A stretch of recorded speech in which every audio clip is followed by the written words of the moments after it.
Change seems to be a terrifying word to many in the AECOO industry. It causes some to end their careers early instead of going through significant change in how they do things.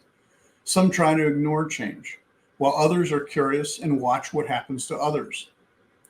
It is often seen as something that will cost money and cause significant disruption, because sometimes it does. Because of these and apparently many other reasons, our industry has been extremely slow to change and thus improve. We are not seeking to change just to change, but to improve. Improve our product, improve our delivery times, improve quality, improve the supply chain, improve the environment, and reduce waste. We have selected tools such as BIM and improved technology in general to accomplish these improvements. But business processes and individuals must also change. What we do need is metrics to ensure that we are improving value with any change we make. This is one of my favorite quotes. It's from Peter Senge's 1990 book, The Fifth Discipline. Left on our own, most people will seek to work smarter, not harder. The reality is that current ways of doing business may be more complex and time-consuming, yet people don't want to expose themselves to the associated risk with change. Another observation in the AECOO world is that we have not embraced life cycle concept as well as other enterprises. The information technology industry, for example, understands the life cycle and total cost of ownership, or TCO, significantly better. Manufacturing understands the life cycle impacts probably the best, as they can directly see how it affects their profitability. This lack of integrating information in AECOO over the life of a project is significantly slowing the realization of BIM's benefits. We are still far more married to our data silos than information sharing. One bright spot is demonstrating our ability, the data flow from design to operations is COBie, or the new ISO version, Facility Management Handover, or just FM Handover. I have every confidence that we will overcome these long-held habits, but we need some metrics to help us measure improvement and help drive change. Sadly, we do not understand the cost impacts on an owner of our primary first cost view of a project. The first cost is typically 5% or less of the total cost. Why would we make a decision based on 5% of the information? To do so incurs significant additional risk and long-term cost to the owner. In addition, even if we know the cost we are paying, we do not know how much a project should or could cost should we make better life cycle decisions based on significantly more data. This change to a total cost view is worthy of our consideration. Let's put first cost context into context with the impact on total cost. Design and construction make up the traditional first cost phase. We need to make thousands of design decisions per project, but we simply cannot document each one of these. We need to identify the key decisions to analyze using a cost model. We can use LCC or LCA to evaluate these key decisions, one over the other. But we also need to document common factors or assumptions. These are just some of the metadata that we need to document. What escalation rate are we using? What is the project difficulty? How do we expect the weather to affect the project at various points in time? What is the anticipated inflation rate? What is the supply or availability of both materials and skilled labor? What is the type of use expected by the owner? And what are the end-of-life assumptions provided by the owner? While these may all change, if they are documented, we can later access the impacts of those changes. Operations and maintenance offer over the life of a facility encumber considerably more resources than design and construction. Interestingly, Design decisions can have a significant impact on the cost of operations and maintenance. These costs are what we typically look at as life cycle costs. However, it is not until we start occupying the facility that we get into the more significant expenditures. This includes people's salaries and the equipment required to produce a product. It is at this point that the owner really starts paying attention due to the dollar value. The sad fact is that many costs involved at this level are affected by the design decisions made much earlier in the process. These decisions are often not well connected with how the facility is to operate ultimately. Hence, significant additional cost will likely be assumed over the life of the facility. However, the ultimate value of the project is its value to society. Consider the value of a hospital, a school, or even housing. All the previous costs and some of the value can be included in TCO. These then become the metrics on which we evaluate success. Again, those decisions made at the design stage can significantly impact the facility's ability to contribute cost effectively and sustainably to society. So what do we need to do to change to improve our opportunity for success and lessen the risk?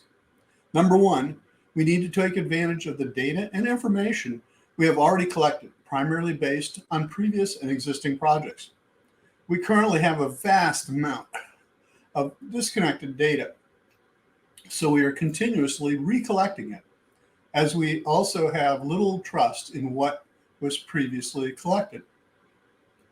We need to associate all asset costs with an asset. We need to consider the big picture impacts of design and product selection, not only on current projects, but also on the environment. Since many organizations build only one project every 20 years, we need an industry-wide data collection and reporting effort like what the Gartner Corporation provides to the IT industry. In order to accomplish this, we need to change ourselves first. We need to not only focus on one subject where our expertise exists, but also have a broad understanding of our overall business and its impacts. We call this developing a T-shaped practitioner, someone who maintains a depth of understanding in their specific area of expertise and is fully aware of all other phases of the project lifecycle, so they know where the data comes from and who will use the information they produce. They must not feel that they are the authoritative source for all data. Not only do we need to change ourselves, we need to perform as a team. We are not talking about a traditional AECO team as an individual sport, but as a team like a football or volleyball team, where each member is responsible for their part of the game. And if they are not reaching their optimal levels, the team fails. In volleyball, it takes someone to receive the ball from the other team, pass the ball to the setter, then the setter sets the perfect ball to the hitter every time so they can time their jump and get the kill. When it works, it's a beautiful thing.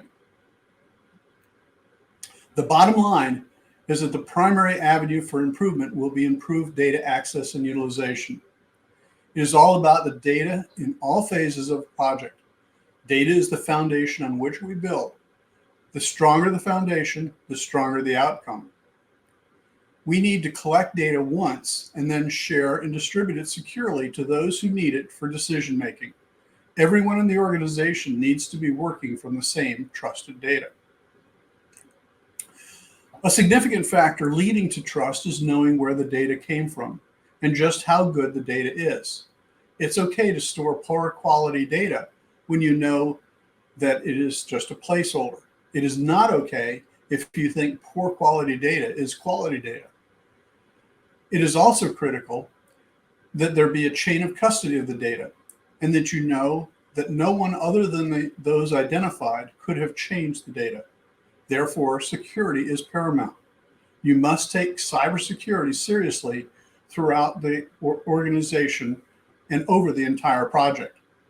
You need tools in place to build trust that can verify the quality and security of the data at every turn. Data is in fact the lowest level of the process. We acquire raw data, often multiple times. Rule number one in IT is that if you have two independent databases with similar data, likely both are wrong. Once we acquire data, we process it into usable information. Then we analyze it into corporate knowledge. Then we communicate it. When we communicate it, it becomes corporate intelligence. We apply that intelligence to decision making, which we formulate into action plans. However, it is not until we implement those action plans that we attain actual value to the organization and ultimately society. Although I have been involved with all aspects of costing throughout my entire career, it is not until recently that I was able to codify that knowledge. I was co-chair with Anna Thiemer from UT Austin, working with an incredible committee of professionals in developing the two-part APA TCO standard. Part one was about principles, and part two was about the implementation. Doug Christensen of BYU initiated the project, but unfortunately he passed away midway through part one. However, we were able to proceed based on his initial guidance, as we were all students of his methodology, a methodology he had implemented and used successfully at BYU for many years. Therefore, the formula that is the basis of the APA TCO strategy is thus. That formula is supported by 13 principles, divided into 4 groups. The first group, foundation, includes manage assets, asset integrity, asset classification, and global location hierarchy. The second group, information gathering, includes asset costing, asset inspection, asset performance. The third group, integrity, includes data verification, asset information sharing, and asset reporting. And the fourth group, decision making, includes asset decisions, asset annual funding, and asset comprehensive plan. The standard details all these principles in detail. Therefore, the critical points in the APA TCO implementation approach include these.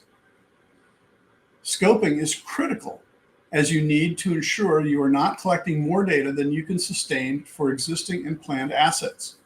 Understanding the condition of your asset is also crucial in prioritizing decisions. Of course, the primary goal is for us to move to a total cost mindset. We also need to look at what data the organization already has before we start collecting more. We need a baseline for our starting point, as well as determining a desired end state for the organization. And having some metrics in place to evaluate progress and success is paramount. We have established that it's all about data. I contend that we already have most of the data we need to effect significant change. Today, nearly all data exists electronically. We need to search out where it already exists as the first step, so we should never have to re-enter it. We also need to ensure that we document our decisions with metadata, so we understand why those decisions were made at that point in time. All organizations have an accounting system, and they also have some way to procure new items and manage their assets. They also have a personnel system. Through a combination of these, we pay taxes and hopefully identify a profit. If they have facilities, then they probably also have an integrated workplace management system, or IWMS, and manage work orders. So that is where we start with the collection of TCO data. When a company decides to build a new facility, they obtain an estimate. As mentioned, it is often an estimate only of first costs. Some of those cost decisions may be driven by existing data. It, it typically is independent of the rest of the corporate data. The first cost estimating needs to be integrated into the corporate information base. We also know TCO needs data, but I contend not a lot of new data, primarily existing data. That means you can likely start applying TCO today. Of course, the more data and the more accessible the data, the better the results. Today, our facility costing rarely includes any data that already exists as information, corporate knowledge, or corporate intelligence, as these entities are separate business sectors in the corporation. However, once a TCO strategy is adopted, the view becomes more holistic instead of being segmented. The mindset change that needs to occur is to identify ways to attain interoperability across the traditionally independent data systems, so that for TCO, all costs associated with facility can be identified. As the organization and TCO mature, then even more data sets can be incorporated and linked to the assets as they are related. Another system that sometimes exists in an organization is an enterprise resource planning, or ERP system. While these have traditionally been hard to implement, if they are implemented, they will have overcome many of the interoperability challenges. Therefore, a company with an ERP is likely further along in positioning to implement TCO. This is where this discussion comes first full circle to identify how an open BIM implementation can fit into the overall organization's data model for informing TCO. TCO will then also determine the total value of a BIM to the organization. BIM needs TCO and TCO needs BIM. Sadly, many BIM and COBie files are delivered to an organization and sit on a shelf.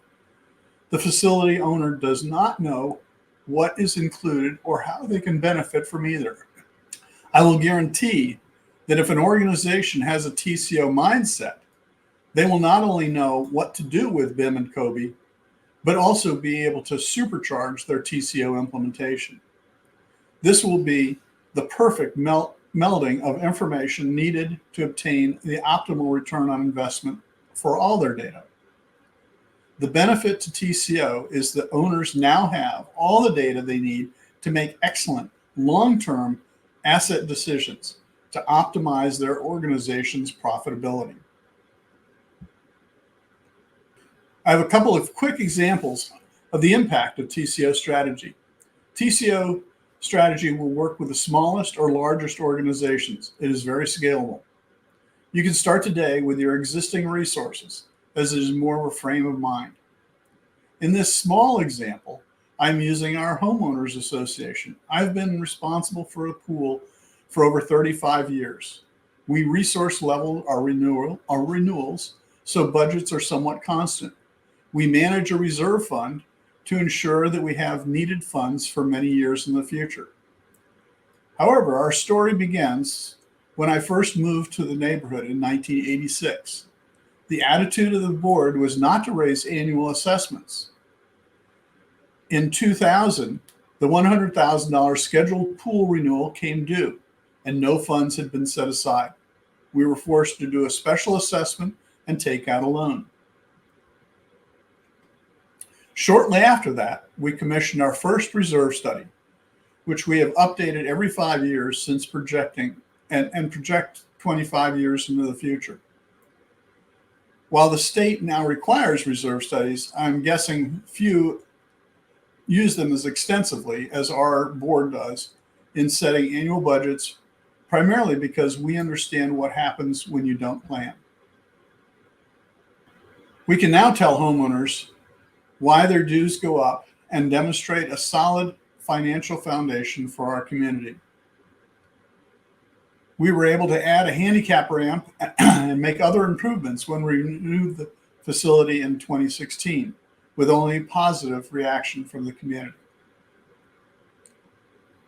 The closest example we have to an APA TCO implementation was when Doug Christensen, the father of APA TCO standard, worked at a large multi-campus university.